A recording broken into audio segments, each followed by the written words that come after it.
Nuestro programa de encuentros con el Papa. No solamente nos encontramos con el que fuera cardenal Bergoglio en su momento, sino también con el judío Abraham Skorka. Ya sabéis que este programa trata sobre esas conversaciones que mantuvieron sobre diferentes temas relacionados con la Sagrada Escritura. El tema del día de hoy es muy bonito porque vamos a hablar de la identidad masculina y femenina. O sea, desde el libro del Génesis, bien que se nos habla de que hombre y mujer son iguales, pero diferentes. Son distintos, pero complementarios. Y en el encuentro es cuando ellos forman verdaderamente una realidad nueva. De ahí la unión conyugal. Es una forma de resumir un poco lo que es la vida entre el hombre y la mujer tan apasionante en el encuentro de ellos dos. Pues el tema relacionado con la identidad sexual, la paternidad, la maternidad, los problemas que pueda haber, pues evidentemente los vamos a tocar a partir de ahora con nuestra especialista que está muy orgullosa de ser mujer, nuestra querida Teresa Comte. ¿Cómo estás? Buenas, muy bien. Buenas, muy bien. Bueno, es que claro, sí, estoy muy orgullosa. Hombre, claro que sí. Cada uno y aparte de eso, buenos días. Muy buenos días, di que sí, que te vemos florida, cual mexicana, que llevas todo por delante. Vamos también a hablar con nuestra compañera Rosa Quintana. ¿Cómo estás, Rosa? Pues también orgullosa de ser mujer. Mujer, madre, trabajadora y voz. Sí, entre otras cosas. Entre otras cosas, sí. Bueno, pues vamos a empezar el programa, que tenemos hoy muchas cosas. Vamos a ver esa primera intervención del Papa, en ese momento el cardenal Bergoglio, a propósito de lo que es la unión, la imagen y semejanza. Pero él habla de una cosa muy bonita, de la célula de la unión conyugal. En uno dice, y Dios los creó a su imagen y semejanza, hombre y mujer, que tienen que unirse sexualmente, son imagen y semejanza de Dios. Después le va a poner esas normas que usted mencionaba para que eso sea según la voluntad de Dios, ¿verdad? Como el hombre no es el que da la imagen de Dios, no, hombre y mujer. O sea que ahí en la misma célula de la unión conyugal está la imagen de Dios. Y ahí en la unión conyugal está la imagen de Dios, qué bonito, ¿eh? El hombre creado imagen de Dios, pero en la unión conyugal es su imagen. Tenemos con nosotros un par de libros de nuestra invitada, primera del programa, que es María Calvo. ¿Cómo estás, María? ¿Qué hay? Muy buenos días. Buenos días. Hay una pregunta que nos hacemos todos, ¿no? Y es si hay una bibliografía científica a propósito de la identidad propia del hombre y de la mujer. ¿O esto es una cuestión de los creyentes en el libro del Génesis? No, la bibliografía es amplísima. Lo que pasa es que es cierto que es una bibliografía reciente. Será de los últimos 10, 15 años, pues que los avances de la técnica nos lo han permitido conocer también recientemente, ¿no? Las tomografías por emisión de positrones, las resonancias magnéticas y los escáneres cerebrales son recientes. Entonces nos ha permitido acceder a un mundo recóndito que es el mundo cerebral y bueno, pues se ha demostrado que hay un cerebro femenino, un cerebro masculino y que la influencia de las hormonas sobre nuestros intereses, aficiones, preferencias, sexualidad, afectividad es inmensa. ¿No es lo mismo entonces la influencia de las hormonas para un hombre que para una mujer? No, son hormonas distintas y por lo tanto tienen efectos diferentes. Digamos que vivimos en un mundo, en el mismo mundo pero con realidades distintas, ¿no? El cociente intelectual es el mismo, somos igual de inteligentes, todo dependerá del hombre y de la mujer de la que estemos hablando.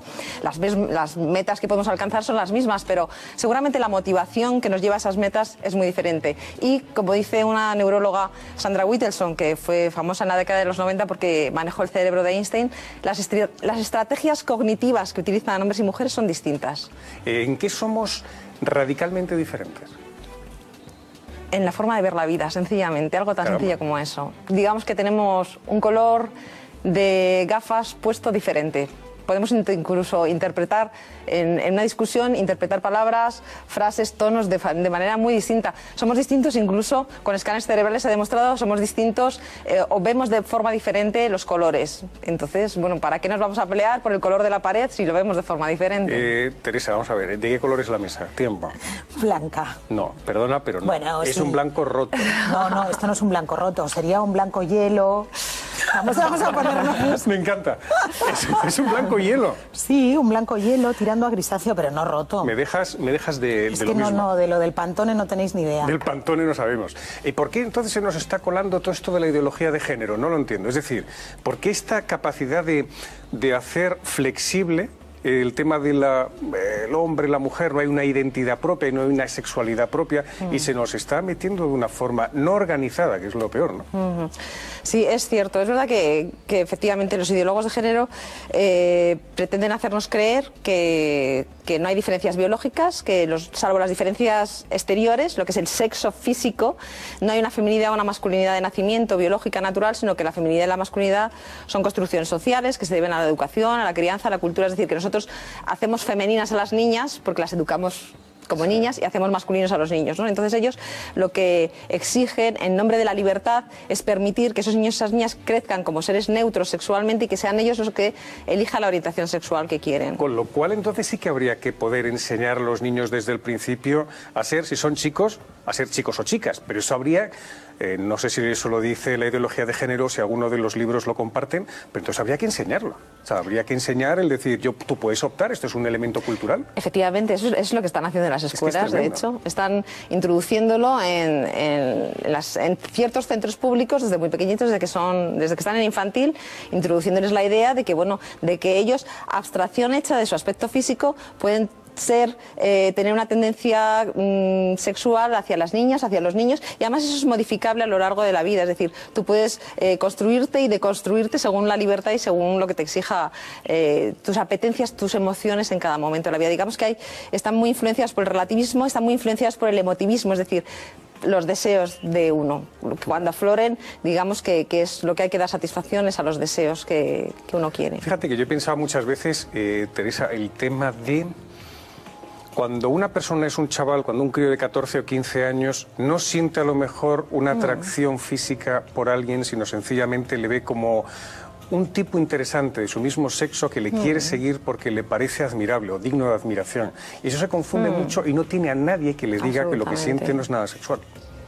Absolutamente. Bueno, yo creo que en esos casos, como siempre que en la vida se plantean dilemas, bueno, dilemas, no sé si a los 14 años un niño tiene dilemas en el sentido de un dilema moral, pero, o interrogantes, claro, el aislamiento, el vivir aislado o el no tener a nadie cerca a quien o con quien compartir dudas, vamos a dejarlo así, no dudas, interrogantes, perplejidades que uno se genera consigo mismo, ahí es donde está parte de, bueno, yo creo que ahí está el gran problema, ¿no? Por eso, bueno, eso a veces lo resuelven los hermanos y fundamentalmente debería resolverlo la familia, entiendo yo, ¿no?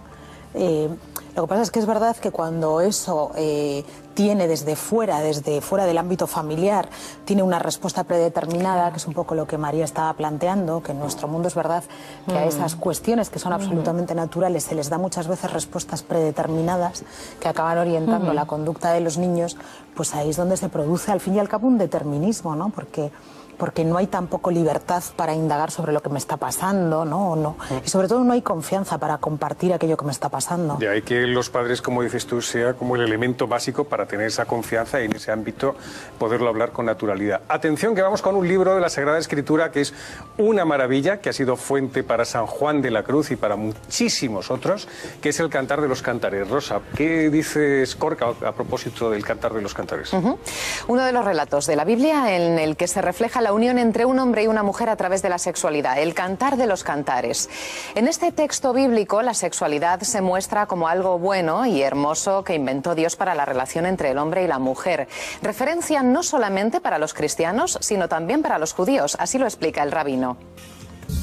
Indudablemente, desde el punto de vista judaico, es que es bueno, es que es maravilloso. Tal es así que se lo utiliza como paradigma de la relación de amor que debe haber entre Dios y el pueblo de Israel. El ejemplo es el Cantar de los Cantares, o, generalizando, la relación de amor que debe haber entre Dios y el hombre. Ignacio Carvajosa, ¿cómo estás? Buenos días. Muy buenos días. Muy buenos días. ¿Cuándo se redactó el Cantar de los Cantares, más o menos, para tener y posicionarlo en el tiempo? Bueno, me estás pidiendo algo imposible porque hoy hay muchas teorías, pero bueno, la teoría más apoyada es que fue después del exilio, es decir, estamos ya hablando del siglo quinto, cuarto antes de Cristo. ¿Por qué se mantiene? Es que hay mucha gente que le puede escandalizar el libro porque, claro, se habla de seducción, pasión, erotismo, la unión se conserva y a pesar de todo no deja de ser uno de los libros para nosotros los católicos canónico, evidentemente. Bueno, la cuestión de por qué un libro como este está dentro del canon de la Iglesia es una cuestión interesantísima. Esto no solo ha escandalizado a los más piadosos, sino también a los racionalistas. Por ejemplo, Renan ya se escandalizó porque pensaba que la religión debía ser pura y que seguramente en un despiste a los teólogos se les coló este libro erótico, decía él. También los rabinos tuvieron sus problemas para que entraran. En realidad, este libro el cristianismo lo acogió fácilmente porque ya dentro de la Biblia existe y se utiliza la metáfora nupcial, la metáfora esponsal. Pensemos que el mismo Señor ha querido utilizar esa metáfora esponsal para hablar de la relación que él tenía, Dios, Yahvé, con su pueblo Israel, así en el profeta Oseas, profeta Jeremías, Ezequiel o el mismo Isaías, la relación entre Dios varón y su esposa infiel que ha querido dejarle, y él canta este canto de amor, este dolor porque la mujer no es fiel a aquel primer amor. Pues Ignacio, muchas gracias por haber participado en el programa. Un día te tendremos para hablar contigo largamente. Un abrazo muy fuerte. Un abrazo, buenos días. Vamos a continuar con el tema de la paternidad y de la maternidad, que es otro de los asuntos sobre los que has escrito, Padres destronados. ¿Qué le ha pasado a la figura del padre y a la identidad paterna? ¿Dónde están? Bueno, yo creo que los padres están más presentes que nunca, sinceramente, porque ahora mismo vemos más padres que nunca comprando pañales, en los pediatras, en las salas de espera del médico, dando papillas, es una maravilla, ¿no? Pero es verdad también que muchos de estos padres no saben realmente cómo ejercer correctamente de padres, ¿no? Y tienden a hacerlo un poco, a copiar un poco los modelos de conducta femeninos, ¿no? También es verdad que en este momento en el que más se quieren implicar los padres, porque es más necesaria la conciliación de la vida familiar y laboral con las mujeres, es un momento en el que hay unos problemas, una crisis de paternidad muy fuerte y que es muy desconocida, por ejemplo, en España, porque no hay datos. ¿Y por qué no hay datos? Porque el padre, el hombre, es como poco relevante ahora mismo, ¿no? Es el tiempo de las mujeres, los derechos de la mujer, la igualdad de la mujer. Entonces, el hombre ha quedado como reducido a un cuarto oscuro y no puede reivindicar que él también tiene derechos, sobre todo como padre, ¿no? Y hay una serie de cifras que en España no se barajan porque no se han creado estadísticas, pero que son espeluznantes. Por ejemplo, en Estados Unidos, 1 de cada 3 niños está creciendo sin su padre biológico. 2 de cada 3, si estamos hablando de minorías, 2 de cada 3, es una barbaridad. En realidad son 24,7, me sé la cifra porque me dejó impactada, 24,7 millones de niños en Estados Unidos creciendo sin su padre, que es una cifra superior a la de enfermos de Alzheimer, SIDA y cáncer juntos, ¿no? Entonces, bueno, el problema no es la cuantía en sí, sino el problema son las consecuencias de la ausencia paterna, ¿no? Todos hemos pensado siempre que las madres somos imprescindibles, pero cuando falta el padre, ¿qué es lo que pasa? Claro. Pues las consecuencias son terribles, ¿no? Vamos a seguir escuchando al Papa porque quiero profundizar en el tema de la paternidad, la influencia que han tenido nuestros padres en nuestra vida y sobre todo esa presencia muchas veces del padre, pero a pesar de estar presente está ausente porque ha abandonado su condición de padre. Pero vamos a escuchar al cardenal Bergoglio. Los esposos en el matrimonio, cada vez que se aman y cada vez que expresan su amor en el campo de la sexualidad, se santifican. O sea, expresar el amor en el matrimonio, en el plano de la sexualidad, es donarse uno al otro y donarse esa postura ante Dios que santifica. A propósito de la santidad dentro del matrimonio, de los padres, un hijo aprende su identidad sexual viendo cómo su padre se convierte en hombre, cómo es hombre verdaderamente y se convierte en esposo y cómo quiere a su madre y con eso su identidad sexual se fortifica.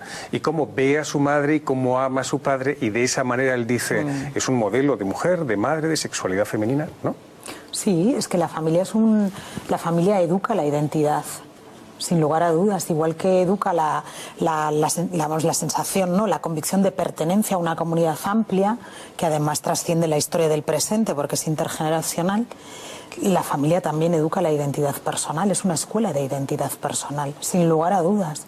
Porque uno se identifica por la relación que mantiene con los que constituyen la comunidad familiar, el padre, la madre, los hermanos, fundamentalmente, ¿no? Todos tenemos además nuestra figura del padre y de la madre en la cabeza. ¿Qué hace un padre y qué hace una madre? Podríamos hablar casi biológicamente, no tan así a lo mejor, ¿no? Pero hay un modelo, una estructura de paternidad y un modelo de maternidad. Bueno, es verdad que hay unas tendencias que los padres y las madres tenemos y que ejercemos sin querer, ¿no? Y van unidas a esa feminidad, a esa masculinidad que llevamos innata, ¿no? Yo creo que datos del día a día o ejemplos del día a día los tenemos constantemente, ¿no? Como por ejemplo las madres tendemos a preocuparnos por los hijos constantemente, a realizar muchas acciones sustitutivas, tendemos a protegerles, ¿no? ¿Cuántas veces le he puesto yo la corbata y le he atado los cordones a mi hijo que tiene 11 años y que ya es hora de que lo vaya haciendo solo, ¿no?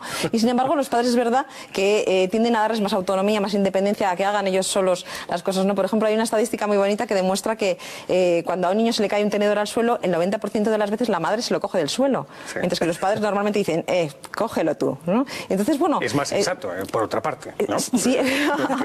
La sensatez paterna. Sí, pero las madres en esa dación de amor muchas veces tendemos a cometer errores, ¿no? También, por ejemplo, tendemos a endulzar la realidad a nuestros hijos, ¿no? Pues me ha salido mal un examen, pues no pasa nada, pobrecito, estabas cansado, mientras que el padre, digamos, que le enfrenta más a la realidad, ¿no? Es que eres un vago indecente y tienes que estudiar más.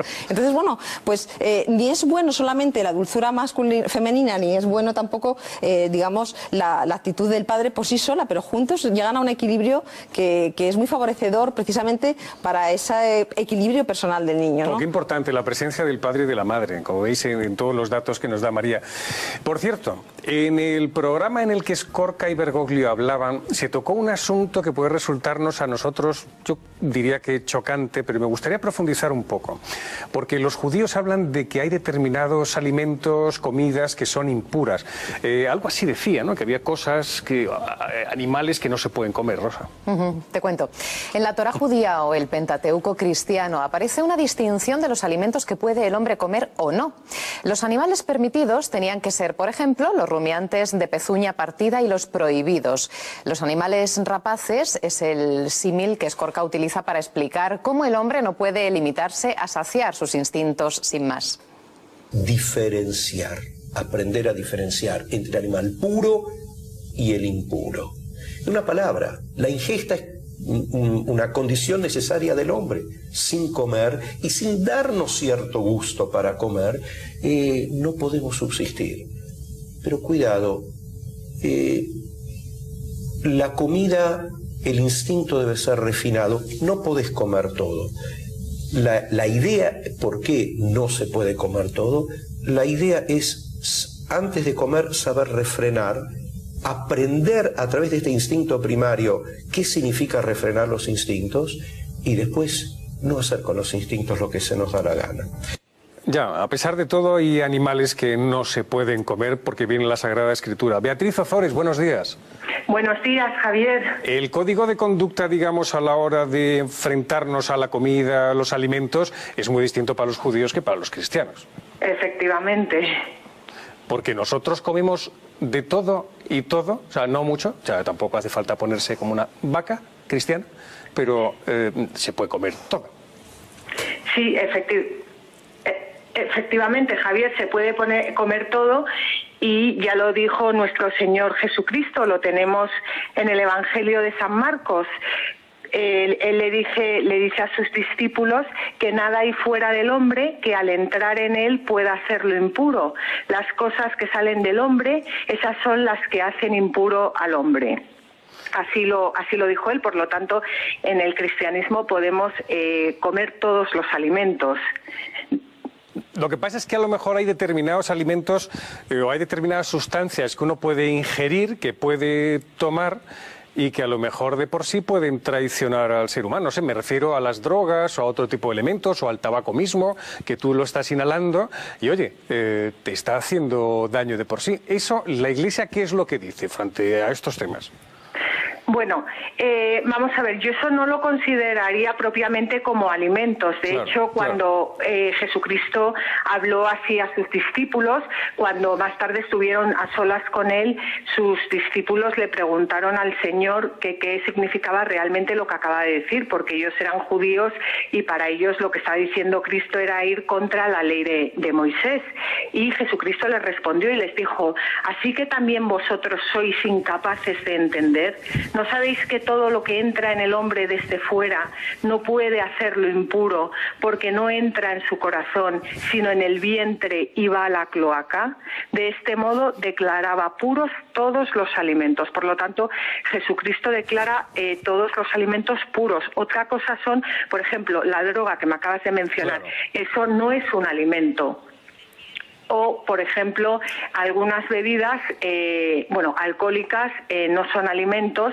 El vino, si es considerado como un alimento, la Iglesia tampoco prohíbe el vino. Lo que sí que no es bueno para la persona es beberse 2 botellas de vino. Pero ahí ya entraríamos en otra esfera, ya no es la prohibición del consumo efectivamente, de lo que son animales o de lo normal, por así decirlo, como la fruta que estamos viendo ahora mismo. Gracias, Beatriz, por estar con nosotros. Muchísimas gracias. ¿Y qué dice, adiós? Dice Escorca a propósito de la diferencia entre los hombres y los animales? Sí, también abunda en esto. El rabino cita un texto judío de la literatura talmúdica para describir al hombre, que tiene por una parte 3 características de los animales y por otra 3 de los ángeles. Las primeras son las que definen los instintos básicos, como puede ser el alimento o la reproducción. Y las segundas, las que nos diferencian de los animales, como el entendimiento y la búsqueda de la santidad. Son los 2 polos en los que, dice el rabino, el hombre tiene que trabajar. Significa que el hombre se halla entre 2 polos y entre esos polos tiene que trabajar. Por un lado tiene instintos animales y por otro lado tiene la posibilidad de la grandeza. Y en todos sus instintos debe trabajar arduamente para que los instintos sean un medio a través del cual podamos hallar una dimensión de espiritualidad. Esto me gustaría tocarlo con Teresa, todo este tema de los instintos, pero vamos a despedir a nuestra invitada. Gracias, María, por estar con nosotros. La alteridad sexual, razones frente a la ideología de género, y este libro sobre la paternidad desaparecida, por así decirlo. Padres destronados, la importancia de la paternidad. Gracias por estar con nosotros. Teresa, el otro día estuve en una conferencia a propósito de Thomas Mann. Decía Thomas Mann que hay que reprimir los impulsos y los instintos, que hay que tenerlos como los perros que están en el sótano y que no deben salir fuera del sótano y fuera de la casa, ¿no? Y hay que tenerlos como cogidos, contenidos, reprimidos. ¿Qué te parece esta imagen? Sufriente. Sufriente. Me parece que vivir así es vivir amargado, ¿no? Es verdad que, como explicaba bien el rabino Escorca, y todos somos conscientes, hay una parte de nosotros que es instintiva, que es muy instintiva, pero la razón y el corazón nos ayudan a gobernar esos instintos, esas reacciones impulsivas que desbocadas pues ni nos hacen bien a nosotros ni hacen bien a los que con nosotros viven, ¿no? Porque de hecho el instinto sexual... que no permiten sacar de nosotros lo mejor. ¿El instinto sexual es malo? No, yo no creo que sea malo, pero esos dos, yo creo que Escorca lo ha explicado muy bien. Vivimos entre 2 polos, ¿no? Y entre esos 2 polos tenemos que saber gobernarnos. Nuestra vida es inteligencia, es razón, es voluntad, es instinto, es deseo, es anhelo, y todo eso forma parte de nuestra naturaleza, pero todo debería coexistir de manera armónica. Eso sería lo ideal, ¿no? Una persona equilibrada es una persona armónica.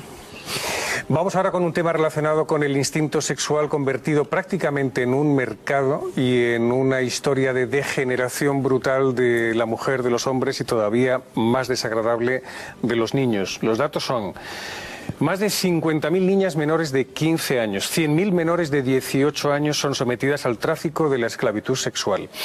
Hay un budista, Rasami Krishnanamis, que tiene el mismo apellido que el nombre, pero es el budista, el jesuita, el padre Alfonso de Juan, que es un hombre extraordinario, es increíble, y el premio Planeta José Luis Olaizola, siempre decimos el premio Planeta José Luis Olaizola como si solamente hubiera hecho el premio Planeta, es famosa novela.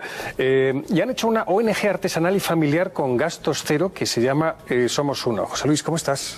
Yo estoy muy bien. Siempre que estoy en vuestra compañía me encuentro muy bien. ¿Estás a gusto? Sí, estoy a gusto. Estoy en mi casa.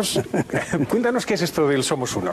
Somos Uno es una locura que nació de una manera absolutamente insospechada. O sea que hace 12 años me escribió una profesora de la Universidad Chulalongkorn, en Bangkok, en la que me pidió que le cediera mi libro Cucho, con el que había ganado el premio Barco de Vapor. No es el único premio que ganó, el premio Planeta también ganó el premio Barco de Vapor, pero que no me podía pagar derechos de autor porque ella se dedicaba a actividades sin ánimo de lucro. Y yo se los cedí no por generosidad, sino por pereza, porque a veces me cuesta cobrar los derechos de autor en Francia como para cobrarlos en Tailandia, en las antípodas. Le cedí los derechos de autor a Rasami Krisanamis, a la profesora, y al poco tiempo recibo una edición de Cucho que en tailandés, que es un lenguaje muy culto, procedente del sánscrito, puntos y comas, lo reconozco por la portada exclusivamente, y una foto al lado en la que decía: escuela construida gracias a los derechos de autor de Cucho. Y luego otra: huerto del que se alimentan los niños gracias a los derechos de autor de Cucho. Y tomo conciencia de que en España seré un don nadie, pero que en Tailandia soy un mecenas. Claro que no puedo ser. Empieza a cederle otros libros y Rasami Krisanamis empieza a traducirlos y me dice lo que hace con ello, que es un pequeño edificio para profesores, etcétera, etcétera, y por fin se empeña en que vaya a dar un... Estos hispanistas tailandeses, en general, vienen a España a reverdecer el idioma. Y entonces viene Rasami, abrazos, no sé qué, no sé cuántos. José Luis, tienes que venir a dar una conferencia a los hispanistas tailandeses. Y según salía por la puerta le digo yo a mi mujer: mira, Marisa, yo lo último que pienso hacer es ir a dar una conferencia a los hispanistas tailandeses. Efectivamente, 3 meses después volaba en la TAI vía Roma a Bangkok a dar las conferencias, y ahí conozco a la verdadera estrella de este asunto, el padre Alfonso de Juan, misionero jesuita, que lleva 40 y tantos años en Tailandia y luchando en todos los frentes, los Boat People del Vietnam, ha dirigido un campo de refugiados camboyanos, y cuando yo le conozco está luchando contra el drama de la prostitución infantil en Tailandia, los datos que tú has citado. Pero ¿cómo se puede sacar a una niña en las condiciones que están viviendo tan terribles cuando han sido capturadas por estos Realmente malvados? Eso es difícil. Nosotros lo que procuramos, lo que procura Padre Alfonso, que es un santo obviamente, es detectar a las niñas en grave riesgo de caer en la prostitución, porque pertenecen a madres que han muerto del SIDA, a madres prostitutas, que están abandonadas, que dependen de una abuela anciana que las va a vender por 4 euros o por 4 bahts. O sea, es detectarlas. El problema, cuando están dentro de los prostíbulos, es mucho más difícil sacarlas. El problema es detectar a las que están en grave riesgo de caer en la prostitución, que son víctimas fáciles de lo que allí llaman industria del sexo. Allí existe lo que se llama la industria del sexo. Se dirigen a los poblados de las montañas del norte generalmente, y como consecuencia del turismo sexual tan atractivo con las tailandesas, que son muy monas, y la propia cultura tailandesa, que no es muy contraria a que el hombre vaya al prostíbulo.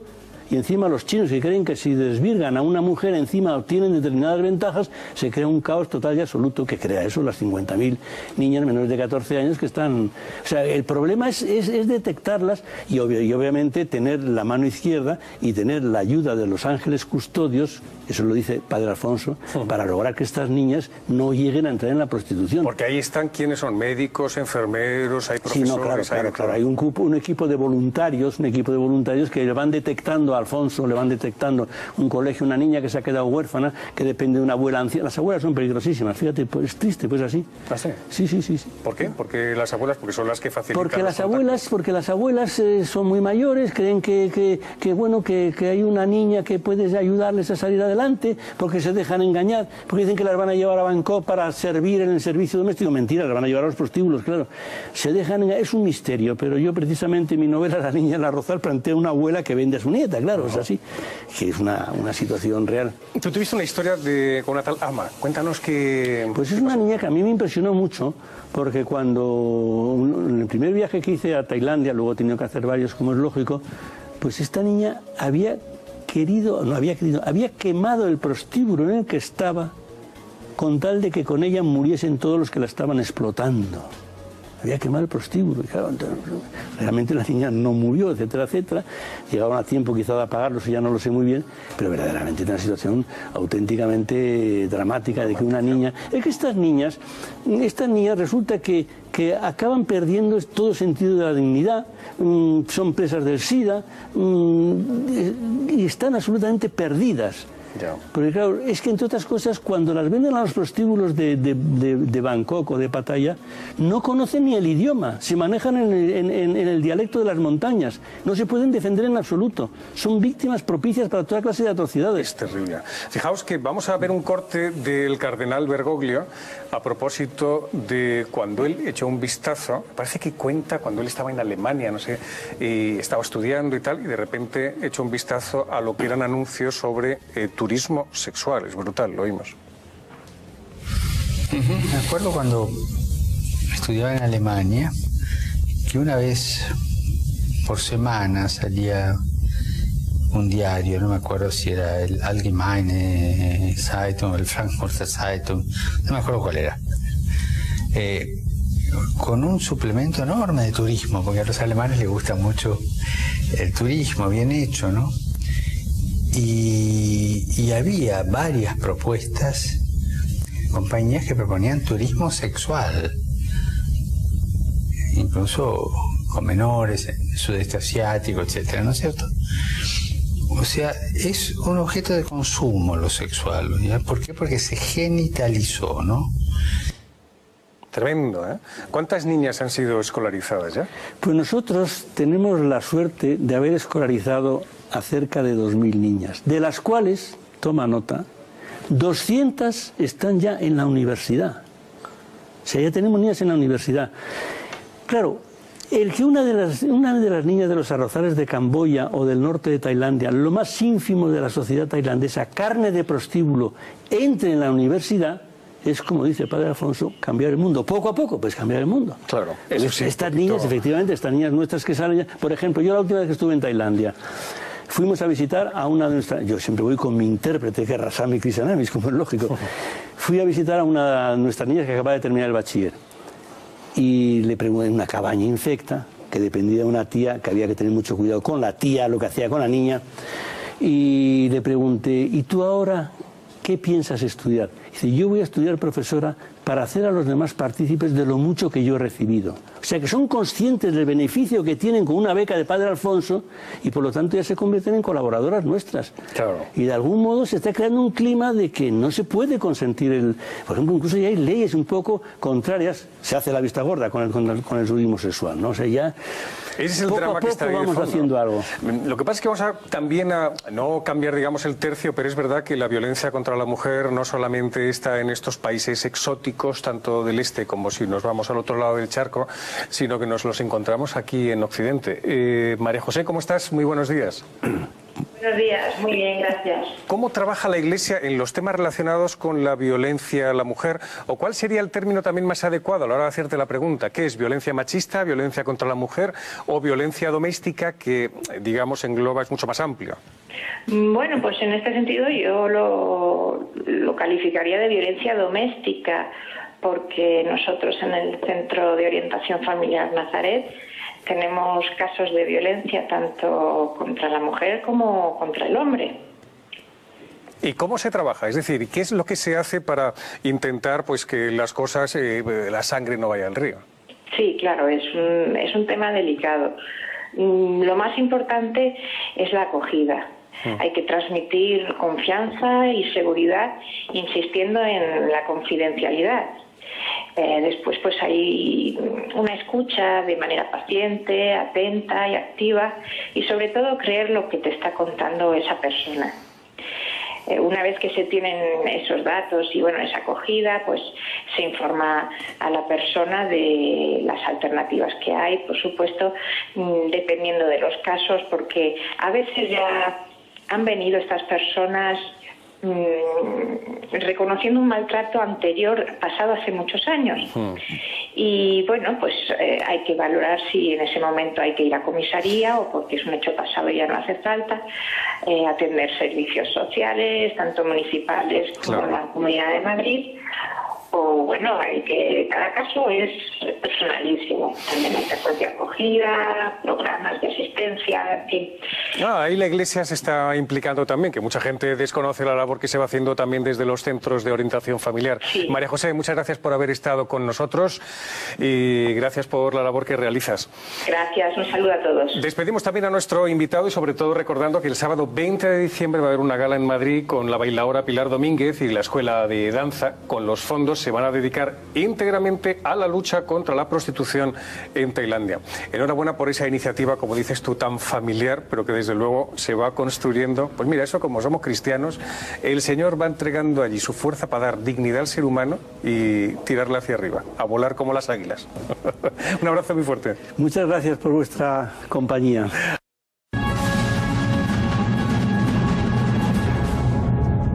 Y vamos con los datos, pues digamos, los más desastrosos del mundo del matrimonio, que son los instantes en los que llegan las separaciones y, lo que es peor, los divorcios, Rosa. Pues la cifra de demandas de separación y divorcio ascendió en el primer trimestre del año a 34.583, un 11,3% más que el mismo periodo del año anterior. Son datos del Consejo General del Poder Judicial. Aumentaron todas las modalidades de disolución matrimonial, pero especialmente los divorcios por acuerdo, con 19.376 demandas. ¿Cuáles son las razones de este aumento? Analizamos estos datos que hemos puesto sobre la mesa. Javier. Gracias, Rosa. Jorge, ¿cómo estás? Muy buenos días. ¿Qué tal? Buenos días, Javier. ¿Qué hacemos con estos datos? Pues la verdad es que tiene difícil respuesta estos datos porque son demoledores.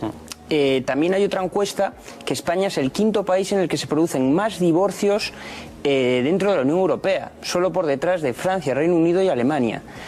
Y que son 7 de cada 10 divorcios se producen en España, mientras que en el resto de Europa la media son de 5. ¿Y las razones cuáles pueden ser?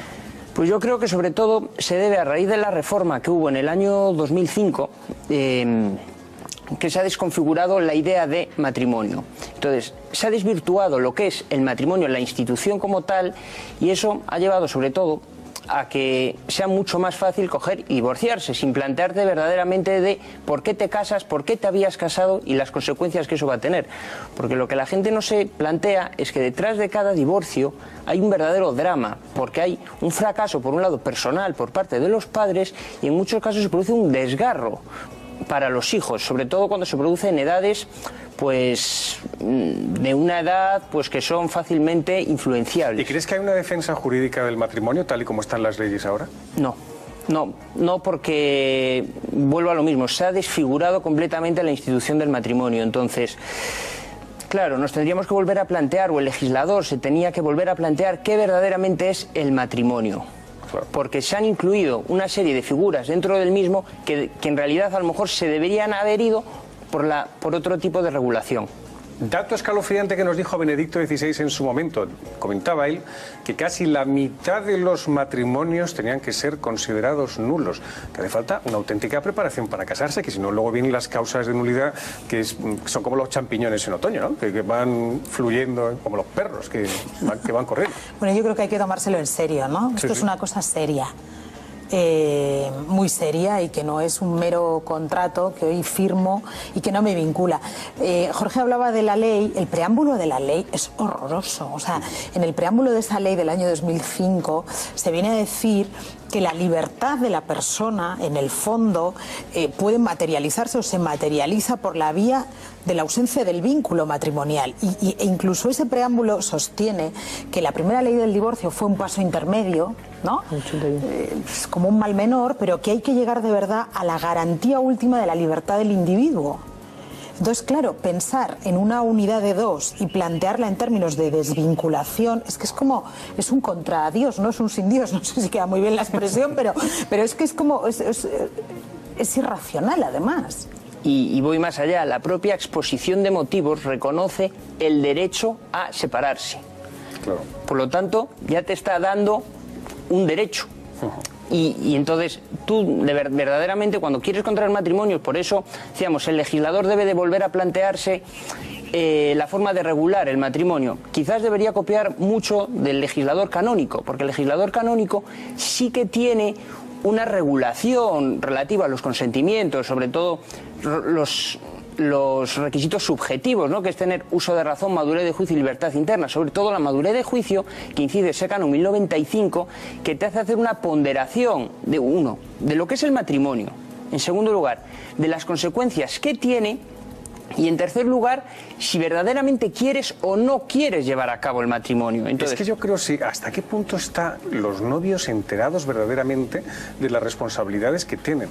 Y por cierto, que además el cardenal Bergoglio hablaba de este tema de una forma preciosa, de lo que es la alteridad y cómo el hombre y la mujer terminan fundiéndose en esa realidad nueva que es el matrimonio. La oímos. Buscar a la otra persona. Yo le suelo decir a los novios, cuando en la ceremonia de casamiento, que Dios nos hizo para que nos amásemos y también para que nos amasemos, ¿no? Y que ellos, además de amarse, tienen que amasarse. ¿Y qué entiendo? Y que vos la tenés que hacer a ella más mujer cada día. Y que vos lo tenés que hacer a él más hombre cada día. O sea, le subrayo la alteridad, a costa de sacrificios personales, pero siempre mirando al otro. Claro, si los dos tienen esta alteridad, ese amor es maravilloso, ¿cierto? Sí, pero cuando ha dicho que nos amásemos y nos amasemos, Teresa se ha partido de risa. Pero está muy bien dicho. Es que está hecho. Es literal y es gráfico, además. Tenemos un minuto para cada uno para que me comentéis qué podemos hacer para que la unión, el vínculo matrimonial, se vea fortificado en la relación de los esposos. ¿Cómo se puede mantener hasta el final? Tiempo. Hombre, yo creo que si pensamos en el ámbito eclesial, yo creo que hace falta por parte de la Iglesia desarrollar mecanismos de acompañamiento. O sea, asumir que cuando dos se casan no se les puede dejar solos. O sea, si de verdad nos creemos que somos una familia, que somos una comunidad, personas, que hay que cuidar a las familias, que hay que entender a las víctimas, la acción de salida de la Iglesia tiene que ser constante. Jorge. Yo creo que debería plantearse la idea de que el divorcio no solamente tiene consecuencias económicas, que parece que es la idea fundamental, porque cuando te casas la gente se plantea, mis alumnos, separación de bienes, régimen económico ganancial, no. Hay que plantearse que es mucho más, que es una familia y que verdaderamente, sobre todo, las consecuencias las sufren los hijos. Entonces, desde esa perspectiva es como se tendría que legislar, desde la perspectiva de los hijos. Efectivamente, pues gracias por haber estado con nosotros. Jorge Subirán, un abrazo muy fuerte. Gracias. Nosotros nos vamos a marchar ya, terminamos nuestro programa. Recordad que mañana es uno de los días más bonitos del año, porque es un día de la Virgen y encima es María Inmaculada, Nuestra Señora Inmaculada. Lo vas a pasar maravillosamente bien, digo yo, ¿no? Vas a celebrar la Virgen por todo lo alto, Teresa. De todo lo alto que pueda. Todo lo alto que puedas. Gracias por estar con nosotros. Rosa, nos veremos la semana que viene. Claro que sí. Adiós a todos. Chao. Pues nos veremos la próxima semana más aquí en Encuentros con el Papa.